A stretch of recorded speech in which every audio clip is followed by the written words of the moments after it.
बिस्मिल्लाहिर्रहमानिर्रहीम अस्सलामु अलैकुम। मैं जी एस साकी हूँ, एक गवर्नमेंट टीचर हूँ और गवर्नमेंट हाई स्कूल हशमत मिराली में 2016 से मैं अपने फ़राइज़ सरअंजाम दे रहा हूँ और अपॉइंट भी 2016 में ही हुआ था। तो मैं कुछ जो सिंगल नेशनल करिकुलम है उस हवाले से कुछ बात करना चाहता हूँ, क्योंकि जो prime minister of Pakistan Imran Khan का मैनिफेस्टो था कि जो 20 या 25 मिलियन के करीब जो चिल्ड्रन हैं, जो बच्चे हैं स्कूल से बाहर हैं, उनको स्कूल्स में लेके आना है और इसके अलावा एक यकसा कौमी निसाब को तश्कील देना है, ताकि जो एक तबक़ाती निज़ाम तालीम है उसका फ़र्क ख़त्म हो और जो एलीट क्लास, लोअर या मिडल क्लास, ये जो क्लासिफिकेशन है तबक़ाती निज़ाम तालीम है, इसका ख़ात्मा हो और एक निसाब हो। और एक निसाब जब कौम पढ़ेगी तो वो उनकी जो आइडियालॉजी है वो भी उसी हिसाब से होगी और यकीनन वो एक अजीम कौम बनेगी। तो इस हवाले से जो है सिंगल नेशनल करिकुलम SNC उसको जो डिज़ाइन किया गया, डेवलप किया गया है और इस हवाले से जो मैं फ़ीडबैक ज़रूरी देना चाहता हूँ, तो मैं तमाम जो एजुकेशन डिपार्टमेंट से मुंसलिक लोग हैं सबसे मैं मुखातिब हूँ और फेडरल मिनिस्टर ऑफ़ एजुकेशन जनाब शफ़क़त महमूद साहब और provincial minister of education Punjab जनाब डॉक्टर मुराद राज साहब, उनसे भी मुखातिब हूँ। इसके अलावा जो एजुकेशन अथॉरिटीज़ हैं, पॉलिसीज़ मेकर हैं या करिकुलम डेवलपर्स हैं, उन सब से कि आपने ये जो सिंगल नेशनल करिकुलम को डिज़ाइन किया है बहुत अच्छा और मुस्तहसन इक़दाम है, चूँकि ये वक्त की ज़रूरत भी थी और इससे वो जो क्लासिफिकेशन है जो या तबक़ाती निज़ाम तालीम है उसका भी ख़ात्मा होगा यकीनन, लेकिन इसको इम्प्लीमेंट कैसे किया जाएगा ये भी एक वक्त की ज़रूरत है। बहरहाल हम होपफुल हैं कि ये इसको इम्प्लीमेंट भी किया जाएगा। अच्छा, अब ये जो हालिया ट्रेनिंग हुई है उस हवाले से मैं कुछ फ़ीडबैक देना चाहता हूँ कि इस ट्रेनिंग में जब हमें ट्रेनर ट्रेन कर रहे थे, बता रहे थे, ऑनलाइन सिस्टम था और उस ऑनलाइन ट्रेनिंग में बहुत ज़्यादा प्रॉब्लम्स भी आए। सिग्नल का प्रॉब्लम था, डिस्टॉर्शन का प्रॉब्लम था, आवाज़ कट के आ रही होती है, इंटरप्शन हो रही थी। लेकिन चूँकि पहली ऑनलाइन ट्रेनिंग थी टीचर्स की, तो इस हवाले से काफ़ी चीज़ें हमने गेन की और सीखी हैं। इससे अब जब के नई जो ट्रेनिंग होगी जब कभी दोबारा, तो यकीनन वो उससे कुछ बेहतर होगी इस हवाले से कि एक तो टीचर्स को भी एक्सपीरियंस हो जाएगा और बाकी जो ट्रेनर्स हैं उनको भी पता चल गया होगा कि किस तरह से हमने उनको मोटिवेट करना है, एजुकेट करना या ट्रेन करना है, ताकि वो अपने अपने जहाँ जहाँ पे भी फ़राइज़ सरअंजाम दें तो तरीक़े अहसन सरअंजाम दे सकें। तो इस हवाले से क्वेश्चन आंसर का भी सेशन होता रहा उसमें।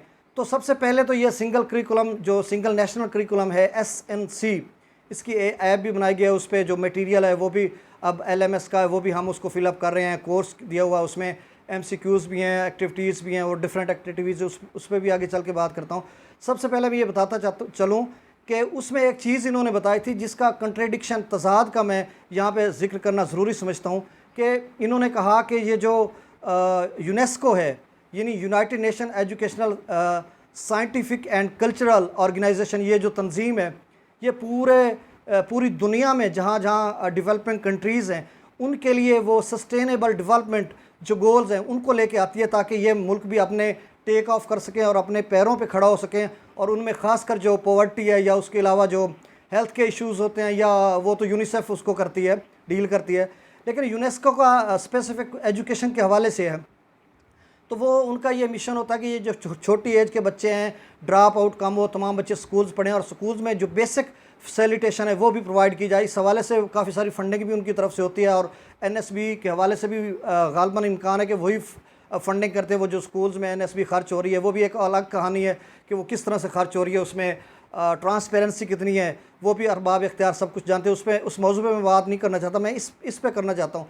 तो उसका जो हमारे ट्रेनर हमें बता रहे थे कि उसका जो चूँकि उसके जो अपना सस्टेनेबल डेवलपमेंट गोल्स हैं वो कंप्राइजेज़ ऑफ 17 गोल्स, उसके 17 गोल हैं। उसमें जो गोल नंबर 4 है उसके 10 पॉइंट्स हैं और 10 पॉइंट्स का जो 4C है, आप उसे 4C कह लें या 10 पॉइंट कह लें, 10th पॉइंट, उसमें वो बताया गया है कि जो increase the supply qualified teachers in developing countries. अब वो डेवलपिंग कंट्रीज़ में जो टीचर्स हैं वो क्वालिफाइड लेके आएंगे। अब ट्रेनर्स ने हमें ये बताया कि उनके जो सस्टेनेबल डेवलपमेंट जो एजेंडा है उनका जो यूनेस्को का जो एजेंडा है 2030 का, कि 2030 तक हम जो डेवलपमेंट कंट्रीज़ हैं उनको टेक ऑफ करेंगे। इस हवाले से एजुकेशन के हवाले से उनका इनरोलमेंट भी बढ़ेगा और इसके अलावा क्वालिटी ऑफ एजुकेशन भी बढ़ेगी। तो उस पर वो काम कर रहे हैं। तो अब 2021 में हम बैठे हैं कि ईयर जो हमारे पास रिमेनिंग 9 साल हैं उसमें हम कैसे करेंगे, चूँकि एक ऐसे वक्त में एक जो सिंगल नेशनल करिकुलम भी डिज़ाइन हो चुका है, डेवलप हो चुका है, तो मतलब हमारे लिए एक खुशाइंद बात है कि हम इसको जो है पूरे पैशन, डिवोशन, डेडिकेशन के साथ इसको हम उसके जो फ्रूटफुल हैं वो हम कर सकते हैं। इसको ये हमारा जो यकसा कौमी निसाब है, तो उसमें बताया गया था कि एजेंडा, अब एजेंडे में ये बताया गया जो उनका 2030 का यूनेस्को का एजेंडा है, उसमें ट्रेनर्स हमें बता रहे थे कि जो करिकुलम डेवलपर्स हैं या जो पॉलिसीज मेकर हैं, उन्होंने कहा कि उनके जो गोल नंबर 4 है उसको हम जो इम्प्लीमेंट कर रहे हैं। एक तरफ ये एक बात कर रहे हैं और वो यूनेस्को तो कह रहा है कि आप जो है क्वालिफाइड टीचर लेके आए, प्रोफेशनली क्वालिफाइड टीचर हों, जिनके अंदर प्रोफेशनलिज्म हो और उनको पता हो, एक पैशन और डिवोशन के साथ वो पढ़ाएं और पेशेवराना सलाहियतों को बरूए कार ला कर वो ऐसा काम करें कि एक्स्ट्रा ऑर्डिनरी परफॉर्मेंस शो करें।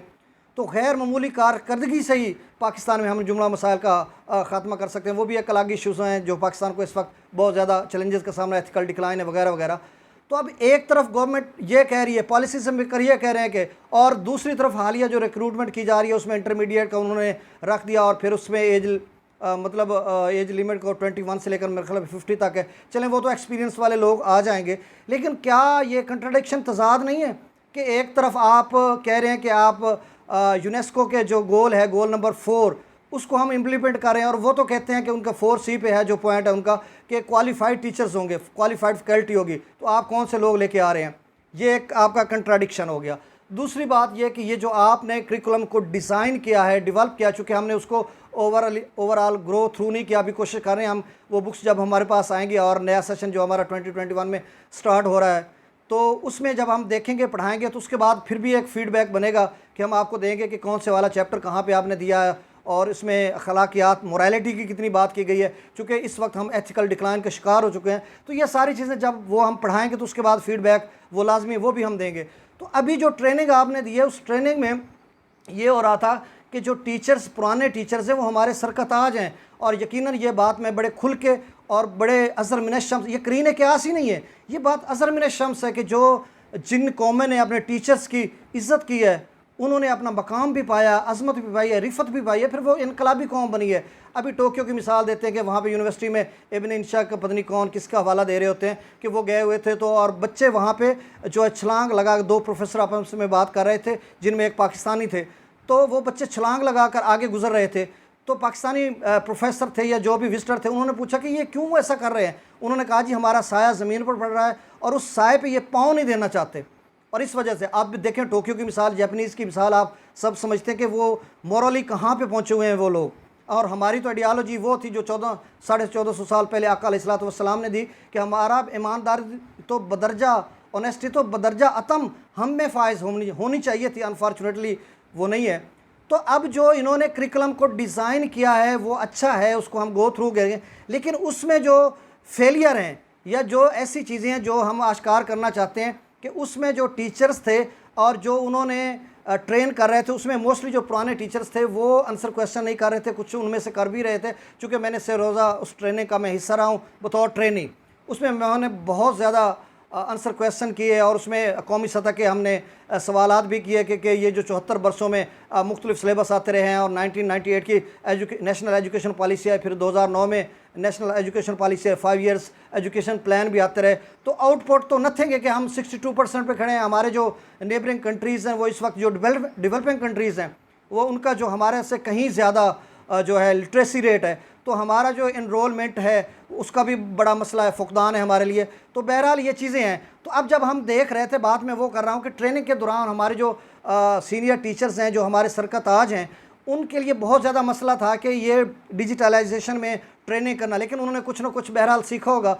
उसमें जो बात जो मैंने जिसको महसूस किया, और ये बहुत बड़ा फेलियर है कि जिस तरह से ट्रेनर्स ने इस जो सिंगल नेशनल करिकुलम है या यकसा कौमी निसाब है, इसके जो बखिए उधेड़े हैं ना, वो मैं बात बताना चाहता हूँ कि वहाँ पे हमारी ट्रेनिंग होगी, चले आंसर क्वेश्चन हो गए, उसमें कुछ ऐसे लोग भी थे जिनको बार बार कॉल की जाती थी, उनका माइक आलो करके अनम्यूट करके उन्हें कहा जाता था कि आप बोलें, आप अपना क्वेश्चन करें, आप आर यू देयर, आप इधर हैं या नहीं हैं, तो उनकी कोई आवाज़ नहीं आती थी। उसमें सवाल ये पैदा होता कि वो लोग उन्होंने जस्ट उसको चलाकर ऑनलाइन करके उसको रख दिया और साइड पे कहीं हो गए। तो ये भी एक चीज़ें थी, इसका बहुत बड़ा इशू था। उनमें कितने लोग जो हैं एक्टिव रहे और जिन्होंने पूरे जो 5-6 घंटे का जो सेशन था उस सारे को कंडक्ट किया और उसमें बहुत कुछ सीखा। और उसके बाद फिर चलें जी, वो प्रोसेस 3 रोज़ा ट्रेनिंग मुकम्मल होगी। उसके बाद फिर ये तरीक़ाकार उन्होंने बताया कि LMS पे जाके आपने जो सिलेबस दिया हुआ है, जितनी यूनिट्स दी हुई हैं हर सब्जेक्ट की, जैसे उर्दू का, इंग्लिश है, मैथ है, साइंस है और इस्लामियात है, ये 5 सब्जेक्ट्स हैं जिनमें जनरल ग्रुप था और दूसरा एक आर्ट्स ग्रुप था। तो आर्ट्स ग्रुप के 3 और जनरल के 2 जो सब्जेक्ट थे। तो उसमें उन्होंने कहा कि आपने जाके तमाम वीडियोस देखनी है और वीडियोस वॉच करनी है, उसके बाद एक्टिविटीज़ को करना है। जब आप एक्टिविटीज़ करेंगे, वीडियोस देखेंगे, उसके बाद जब आप उस पर क्लिक करेंगे तो फिर वो आपका ओके होगा, यानी उसकी जितनी एक्टिविटीज़ हैं वो ओके होते जाएंगी। तो इसको आपने यानी एक पूरे सीक्वेंस के साथ ग्रेजुअली आपने इसी तरह से करना है। अब हुआ ये कि मैं अपनी तो बात करता हूँ कि मैंने हल्फन 6 घंटे, कोई पौने 6 घंटे मेरे लगे हैं जो इंग्लिश का तमाम वीडियोस मैंने वॉच किए हैं। माँ सिवाय एक वीडियो जो 1 घंटे पे मुहित थी उसको मैंने 10 मिनट वॉच किया और उसके बाद एक 50 मिनट की थी उसको भी मैंने थोड़ा कम वॉच किया और चूँकि वो कुछ प्रॉब्लम थे। इसके अलावा बाकी तमाम 10 मिनट की, 12, 14, 5, 7, 8, 2, 4 मिनट की मुकम्मल वीडियोस को मैंने वॉच किया। उसके बाद तमाम एक्टिविटीज़ को रीड किया। तो मतलब मेरे तकरीबन 6 घंटे लगे एक इंग्लिश के सब्जेक्ट पे और फिर 4 घंटे मेरे उर्दू पे और 4-5 ही मेरे इस्लामियात पे लगे। तो इसके बाद फिर मैंने जाके इस काबिल हुआ कि वहाँ पे मैंने उसको LMS को कंप्लीट किया 97%। और बताया जा रहा था कि ट्रेनर की तरफ से बताया जाता था कि जो 3% है मे बी उसके अटेंडेंस के वो हों तो उसके बाद आपकी 100% हो जाएगी। तो अब उन्होंने क्या किया कि हमने तो खुद कर लिया, इन्होंने वो तमाम जो है कीज़, सॉल्व क्वेश्चन, वो तमाम ग्रुप्स ने ट्रेनर से शेयर कर दिए। अब बताएं, ये जो कायद के जो लोग हैं या जो इंतज़ामिया एडमिनिस्ट्रेशन है वो ये चाह रही है कि हम इस जो निज़ाम है या जो निज़ाम तालीम या जो नया निसाब है इसको इम्प्लीमेंट करने के लिए एक विजनरी या इन्फ्लुएंशियल टीचर्स को लाने के लिए हमने ये ट्रेनिंग का इनकाद किया। तो आप समझते हैं उन्होंने जो ग्रेडिंग का तरीका बताया कि उसमें ग्रेडिंग होगी कि कौन से वाला टीचर कितना कैपेबल है, क्या वो ये SNC सिंगल नेशनल करिकुलम को पढ़ा सकेगा और किस तरीके से पढ़ाएगा, उसकी ग्रेडिंग होनी थी। और यही ग्रेडिंग जब ऊपर जाती वहाँ से पता चलता। अब डॉक्टर मुराद राज साहब बता रहे हैं कि जो 2 लाख के करीब जो टीचर्स हैं पब्लिक और जो प्राइवेट हैं वो 1.5 लाख के करीब हैं। तो मतलब ये 3.5 लाख जो हैं जो ट्रेनीज़ हैं वो ट्रेनिंग ले रहे हैं। इसमें डिफरेंट बैजेज़ हैं तो उसमें ये ले रहे हैं। तो अब आप अंदाज़ा करें इसमें जो ग्रेडिंग इन्होंने वो सारे AEO साहबान, मैं बड़े रेस्पेक्टफुली कह रहा हूँ और बड़े एक दर्द के साथ कह रहा हूँ कि जो AEO साहबान हैं या जो जितने भी जो ट्रेनर्स हैं उन्होंने जो ग्रुप्स, जो व्हाट्सएप पे ग्रुप क्रिएट किए हुए थे उसमें उन्होंने सारे लिंक शेयर कर दिए सॉल्व क्वेश्चन के। अब सवाल ये पता, तो जब मेरे एक ट्रेनर से बात हुई मैंने कहा सर आपने ये क्या कर दिया, ये तो ग्रेडिंग होनी थी, हमारा पता चलना था कि हमने किस कदर कैपेबल हैं और इन 3.5 लाख टीचर्स में से कितने टीचर्स हैं जो ग्रेडिंग में आए, अच्छे ग्रेड उन्होंने लिए। उसके बाद आप इमेजिन करते, कायद इमेजिन करती, हमारे पॉलिसीज मेकर इमेजिन करते और हमारे जो करिकुलम डेवलपर्स थे वो इमेजिन करते कि कितने हमारे पास ऐसे टीचर हैं, इन्फ्लुएंशियल टीचर्स हैं या रेवोल्यूशनरी टीचर्स हैं या इनकलाबी उस्ताद हैं जो बिल्कुल इस जो सिंगल नेशनल करिकुलम है इसको वो पढ़ा सकते हैं। अब सारों को एक ही लाइन में आपने खड़ा कर दिया, वो सॉल्व क्वेश्चन आपने सबको दे दिए, तो अब कैसे पता चलेगा कि कौन कितना कैपेबल है इसके लिए। तो ये एक बहुत बड़ा इशू था। इस पे जब मैंने ट्रेनर से बात की उन्होंने कहा जी जो पुराने टीचर्स हैं उनके लिए बहुत ज़्यादा मसला था और उनको पता नहीं लग रहा था, तो उनको ये नहीं आता था। भाई जब आपने ब्लूम टैक्सोनॉमी पे आपने ये क्वेश्चन आंसर दे दिए और एक्टिविटीज़ तो चले हम पढ़ लेते थे, लेकिन जो आंसर क्वेश्चन थे या MCQs थे उसमें ऑप्शन थे 5, कभी 6 थे, 7 भी थे, 3 या 4 बहुत कम थे। तो उसमें तुक्के का तो आप यूँ समझें कि वो सवाल ही नहीं पैदा होता कि जब ऑप्शन की तादाद बढ़ती जाएगी तुक्का कम होता जाएगा। और मैं ये भी बताता चलूँ कि 2014 का जो NTS लिया गया था या 2016 में जब मैं अपॉइंट हुआ था 2016 में, तो वो जो NTS थे उससे भी ज़्यादा मुश्किल ये MCQs थे। इंग्लिश में जब हम MCQs करने बैठे हैं, मेरे भी चंद एक गलत हैं और बाकियों में कोशिश की है, तो वो ब्लूम टैक्सोनॉमी जो थी उस पर उन्होंने किए हुए थे। तो ये एक बहुत ही मुश्किल काम था। इसी से पता चलना था कि आपके अंदर यानी ये जो आपने ट्रेनिंग करवा रहे हैं, ये कंडक्ट करवा रहे हैं, इससे आपको पता चलता, आप इमेजिन करते और आप देखते कि हमारे पास जो पब्लिक और प्राइवेट जो 3.5 लाख टीचर्स हैं, पहले फेज़ में हमने उनको ट्रेनिंग दी है यानी प्राइमरी टीचर्स, तो कितने कैपेबल हैं, ग्रेडिंग में कौन कहाँ पे आया, ये चीज़ होनी थी। अब इन्होंने सारों को सॉल्व क्वेश्चन दे दिए, की दे दी, अब सब ग्रेडिंग होगी कैसे, मुझे इसका जवाब दिया जाए।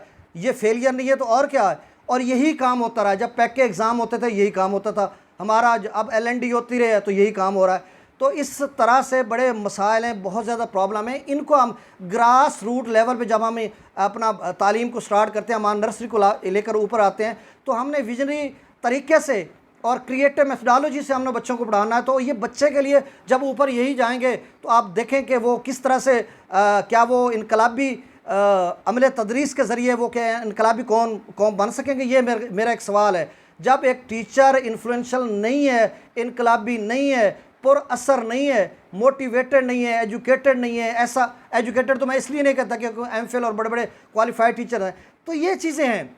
अब इन्होंने अभी तो सिंगल नेशनल करिकुलम जो है वो इम्प्लीमेंट जो है वो फिज़िकली हुआ ही नहीं है। अभी हम क्लासेस में पढ़ाने नहीं जा रहे, हमारा तालीमी सेशन जो है वो अगस्त में स्टार्ट हो रहा है, तो उससे पहले इन्होंने उसके बखिए उधेड़ दिए हैं। अब ये सारे जो लोग हैं उसकी ग्रेडिंग का कुछ पता नहीं चलेगा कि कौन कितना कैपेबल है।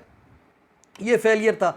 अब आप ये बताएं, ये मैं हायर अथॉरिटीज़ से फेडरल मिनिस्टर ऑफ एजुकेशन जनाब डॉक्टर मुराद राज साहब से और पर्टिकुलर ख़ास कर जो है वो provincial minister of education Punjab जनाब डॉक्टर मुराद राज साहब से मुखातिब हूँ कि सर आप किस तरह की ट्रेनिंग करवा रहे हैं, आप इसका फौरी एक्शन लें। अब ये जो मिडल या हाई क्लासेस का जो आप इम्प्लीमेंट कर रहे हैं, जो 2021 में फिर 2022 में जो करिकुलम को इम्प्लीमेंट आप कर रहे हैं, तो आप वहाँ पे भी यही होगा। ये ट्रेनिंग आप दोबारा करवाएं या इसका जो प्रोसेस जो बकिया बैजेस हैं उनका आप ये चीज़ करें कि उसमें ये सॉल्व क्वेश्चन, ये की वी सब कुछ ना हो। अब बात वही आ गई जी, पुराने टीचर्स, उनको भाई पुराने टीचर्स हमारे रेस्पेक्टेड हैं, हम उनसे पढ़ के आए हैं और आज हम लोग आपके सामने बोल रहे हैं, तो मतलब उनको उनके बेटे हैं, बच्चियां हैं जो क्वालिफाइड हैं, BS कर रहे हैं। डिफरेंट मेरे जो पुराने टीचर्स हैं, हमारे रेस्पेक्टेड टीचर्स हैं, उनसे मेरी बात हुई है, तो उनके बच्चे पढ़ रहे हैं यूनिवर्सिटियों में, वो उनकी हेल्प कर रहे हैं, उनको चला के थोड़ा उनको मसला है कि उन्होंने इस मोबाइल को या ऑनलाइन सिस्टम को चलाना कैसे है। जब उनको उनके बच्चे बैठे हुए हैं वो बता रहे हैं, उसके बाद वो की जो MCQs है वो खुद ही फिल करें, हमें पता चले। तो ये अब सवाल, ये सारी चीज़ें मैंने इसलिए बता दी हैं कि जो फीडबैक था वो ज़रूरी था।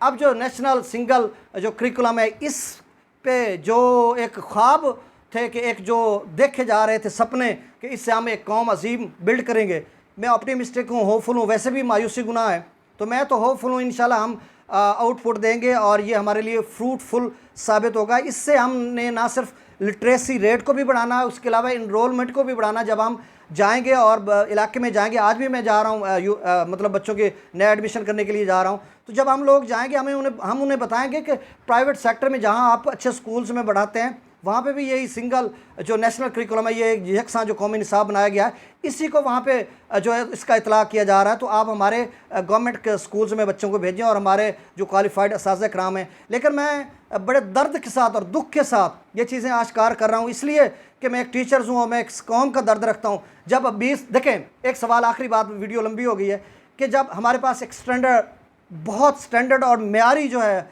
हमारे पास एक करिकुलम आ चुका है, ठीक हो गया, और उसके बाद हमारे पास फैकल्टी भी है, इंफ्रास्ट्रक्चर भी है, और फिर हमें NSB के लिए हवाले से काफ़ी सारे पैसे भी दिए जाते हैं, तो उसके बाद भी और हम भी क्वालिफाइड हैं। आप जितने NTS बजरिया NTS तमाम टीचर्स आ रहे हैं, MPhil आ रहे हैं, MSc आ रहे हैं, तो आप क्या समझते हैं कि अगर कौम जो है 20-22 साल बाद, ये जो न्यू जनरेशन है जिनको अब हम सिलेबस पढ़ा रहे हैं, ये 20-22 साल बाद या 26 साल बाद जब हम 1947 में अपना सेंटेनियल जो इंडिपेंडेंट है 7 साल जश्न आज़ादी मना रहे होंगे, तो आप क्या इमेजिन करते हैं कौम तैयार हो चुकी होगी? अगर कौम तैयार नहीं होगी, कैसी कौम? बाज़मीर, बाकिरदार, खुददार, इनकलाबी कौम, वो कौम जो दुनिया के तमाम चैलेंजेस का डट कर मुकाबला करे। ये जो जंजीरों से आपके लोटे और गिलास जकड़े हुए हैं अखलाकी तौर पे, हम कहाँ खड़े हैं? हमारा तो बदरजा उत्तम ईमानदारी होनी थी और हमने तो अपना वो सारा कुछ ख़त्म कर दिया। हमारे अंदर वो जज्बा होना था, ये चाहिए था, वो तो है नहीं। तो अब ये ऑन टीचर करेगा। अगर 20-22 साल बाद भी ये न्यू जनरेशन इतनी फैसिलिटेशन के बाद एक कौम नहीं बन सकती, तो इसका ज़िम्मेदार कौन है? इसका ज़िम्मेदार मैं तो ऑन करता हूँ, मैं एक टीचर हूँ, मैं ज़िम्मेदार हूँ। अगर कौम ना बन सकी तो टीचर डेफिनेटली, देखिए कौम को बिल्ड करने के लिए 3 बेसिक चीज़ें होती हैं। गवर्निंग बॉडी का रोल होता है, आपका करिकुलम होता है, उसके बाद आपका टीचर्स होता है कि चूँकि टीचर्स कौम में हमेशा स्कूलों दरसगाहों में संवरती हैं और मेमारान मिल्लत ही तामीर मिल्लत का किरदार अदा करते हैं। तो ज़ाहिर सी बात है, जब कौम को, न्यू जनरेशन को टीचर्स बिल्ड करते हैं तो फिर टीचर ही जिम्मेदार हैं। अब गवर्निंग बॉडी है, उसने आपको करिकुलम दे लिया, एक माकूल आपको सैलरी दी रही है, दी जा रही है। इसके अलावा आपका इंफ्रास्ट्रक्चर है, माँ सिवा चंद स्कूल्स में कमराजात का फुकदान है, तो बाकी तमाम चीज़ें ठीक हैं। और उसके बाद करिकुलम भी आपको मिल गया। अब तीसरा है टीचर्स का रोल, वाइटल और डायनामिक रोल। जब एक टीचर आइडियालॉजी, एक फ़िलासफ़ी, एक विजडम और डॉक्ट्राइन के पीछे काम करेगा तो दिखने में कौम मिलेगी। तो बहरहाल ये मेरी गुजारिशात थी कि जो फीडबैक मैं ज़रूरी देना चाहता था कि इस जो ट्रेनिंग का कोई फ़ायदा इसलिए नहीं है कि इसमें कोई ग्रेडिंग नहीं होगी और ये सारा फेलियर है, और कैद का भी फेलियर है, और बाकी जो इससे जो रिलेटेड तमाम लोग हैं जिन्होंने इसको कंडक्ट करवाया उनका भी फेलियर है। इस पर फिलफौर एक्शन लें और ग्रेडिंग करें और पता चले कि कौन कहाँ पे खड़ा है और कितना कैपेबल है इस सिंगल नेशनल करिकुलम यकसा कौमी निसाब को पढ़ाने के लिए। बहुत शुक्रिया। अस्सलामु अलैकुम।